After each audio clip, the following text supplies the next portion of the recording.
హైదరాబాద్లోని చిలుకూరు సమీపంలో ఓ క్రికెట్ స్టేడియంలో టోర్నమెంట్ నిర్వహించారు. మహిళా దినోత్సవం సందర్భంగా ఈ టోర్నమెంట్ ఏర్పాటు చేసినట్లు నిర్వాహకులు తెలిపారు. క్రికెట్ టోర్నమెంట్లో పలువురు ప్రముఖులు పాల్గొన్నారు. ఈవెంట్ను popular actor and singer Snigdha organise చేశారు.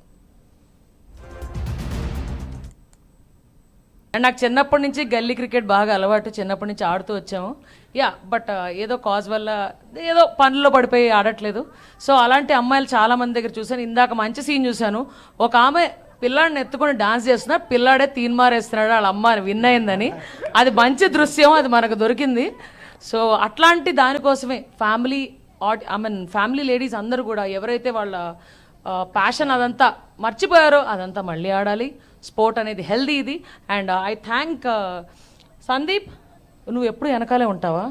నువ్వు బక్క ప్రాణివి, నేను వెనకాల ఉన్నాను. Please. So Sandeep, thank you so much, community connect Sandeep, to coming up with this idea.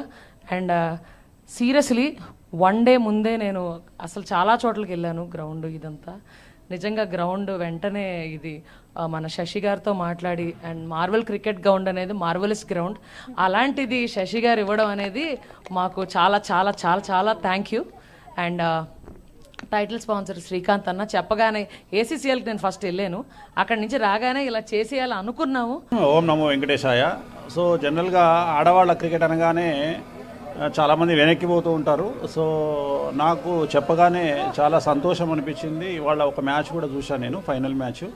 So వాళ్ళు మగవాళ్లకు ధీటుగా, మగవాళ్లను ఇంకా ఎక్కువ మాట్లాడితే ఇంకా వాళ్ళని ఓవర్కమ్ కూడా చేసి ఫీల్డింగ్ కానీ చాలా బాగా చేసినారు, చాలా రన్స్ కూడా బాగా చేసినారు. మొత్తం మీద విన్నింగ్ టీంకి శుభాకాంక్షలు చెప్తూ, రన్నర్స్కి కూడా శుభాకాంక్షలు చెప్తూ ఉన్నాను.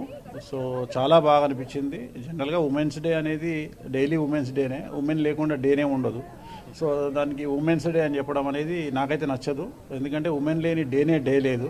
సో ఇక్కడ ఆడిన వాళ్ళందరికీ, గెలిచిన వాళ్ళందరికీ శుభాకాంక్షలు, మంగళాకాంక్షలు తెలియజేస్తూ ఓం నమో వెంకటేశాయ.